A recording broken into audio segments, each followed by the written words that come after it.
Hi. The first thing I'm going to read is a short story from the anthology F is for Fairy. This anthology is edited by Rhonda Parrish, and it's the fifth in a series, and all five are based on letters of the alphabet, and they each have a different theme. And it's really cool what Rhonda does with these anthologies. She gives 26 authors a letter and the theme, and then you write a story, whatever you want, based on a word that starts with that letter and the theme. So my letter for this anthology was R. And so I wrote about the rusalka, which is a Slavic fairy creature that often stays near the water. So this story is R is for rusalka. I hang birch in the eaves, birch over the door, birch in the windows. I take ribbons and beads into the forest, leave them strewn among the trees like the sad remains of a wedding. And when the moon rises, dangling in the branches like her hair among the weeds, I go down to the river to see my sister. She comes to meet me, tall and beautiful as we always were. Long red hair drips down her back. Her green eyes are lily pads in her pale blue face. She stops with her feet still in the water and reaches out her hand. "Come with me," she says by way of greeting. "No," I reply. For 60 years, my sister has lived in the water. Every year I have come to see her. I have grown old, white hair and wrinkles and bent back, but she is still young. I settle on the grass, far enough from the water that she cannot reach me, and I watch her. She hums, a burbling song we used to sing when we were children. Alive together, alike together, one soul in two bodies. When I first came to the water, she was silent. No songs, no pleas, just a dull stare and aimlessly grasping hands. I sat further away then, and I would talk, tell her news of our family, the village, the world outside. As the years went by, there was less to tell, until now, there is no one and nothing at all. There is only me, old and tired and alive, and my sister, young and beautiful and dead. So we sit, watching each other as the moon rises higher in the sky. My sister trails her fingers in the river, dips her toes in the shallows. This is the one night a year she can leave the water, but she does not like to go very far. When I cannot take it any longer, the dripping of water off her hair, the never-ending river song that has no beginning or end, I stand to leave. My sister looks at me, reaches for me, asks, "Come with me." I hesitate.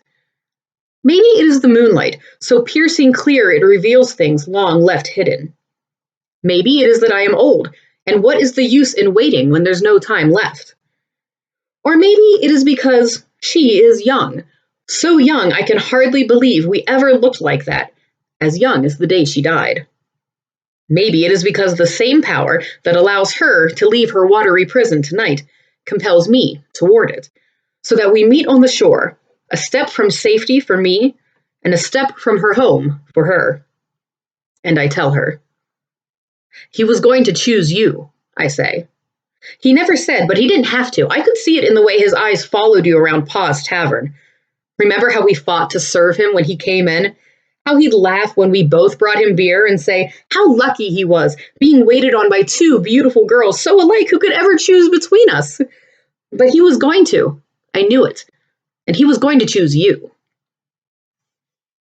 My sister watches me silently. She was always the one with the quick tongue, but tonight it is I who cannot stop talking, finally telling, after all these years.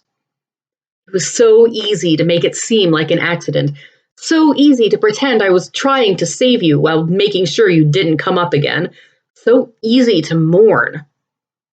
She reaches out her hand to my cheek and smooths away the tears that have fallen among the wrinkles. The wrinkles seem to smooth too, as her hand passes over them. "Did he choose?" she asks quietly, as though she knows the answer even before I know. I know I have never spoken of him since before the first time I came to see her in the water. "Oh yes," I say, old bitterness like vomit in my throat. "He chose to leave, and he chose to never come back." even before I came staggering home, dripping wet with the terrible news. Even before we had gone down to the river together, my sister and I. He had left for the city, even before. She takes me in her arms like she did when we were children, when our arguments were ripples in her river, quickly smoothed over and quickly forgotten. I begin to sob. No one has held me for years. No one has touched me for years. Pitied, yes. Feared, yes. But no one would touch the girl with half a soul. Come with me, says my other half, running her damp hands over my face, through my hair. Her palms smooth over the ears. Her fingers leave trails of red in the white. I'm not sorry, I sob, petulant as a child, lying as I have spent my life lying. I'm not sorry. She shushes me, the touch of her finger on my lips, leaving them plump and full. Come with me, she says, and leads me toward the water. Yes, I say, as the river reaches for me as eagerly as she ever did, as lustfully as he never did.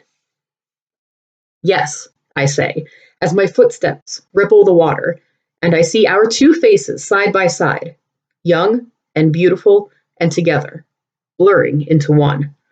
Yes, I say, before the water fills my mouth, covers my head, welcomes me in.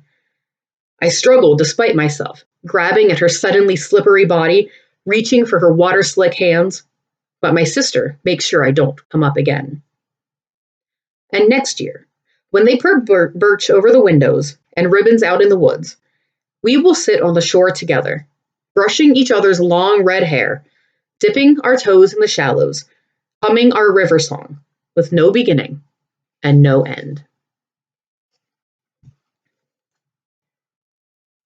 That was R is for Rusalka from, and the anthology is F is for Fairy Tale. If you think that's a cool idea, there are 5. A through F are all out and they're all available on Amazon. And then the last thing I'm going to read is a quick poem, and it's from the book Wolves and Witches, which is a collection of fairy tale retellings, short stories, and poems that I wrote with my sister, Amanda C. Davis. This is also available on Amazon. And this one is called Untruths About the Desirability of Wolves, and it's based on Little Red Riding Hood. People like to think there was something sexy about the wolf. There wasn't. It was a wolf, and I was 9. Wouldn't have known what to do with a sexy wolf anyway. The sexiest thing in the woods that day was Granny, who sometimes still goes dancing with the widower cobbler from the village now that those elves do all the work. Even if he was a smoldering pillar of manhood, or wolfhood, how would that have helped? It's not like he seduced us into his stomach, not like he batted his eyes and showed some chest and told us how beautiful we were as we crawled into his belly. Sexy wolf? Ridiculous. Here's the truth. He was a wolf. Big, with big, full eyes, and big ears and big, sharp teeth. His paws were big enough to knock you senseless with one blow. His appetite and his jaws big enough to swallow you whole. His stomach was big enough to fit 2 people. Being eaten was fast, and it was hot, and it was wet, and it was over before I even knew what was happening. Being pulled out by the woodsman was like being born, like fireworks and waves on the beach, and a gasp of air when you've been holding your breath. What's sexy about that? And if I have grown up to become a wolf hunter, a leather and wolfskin wearing hellion, it seemed only natural.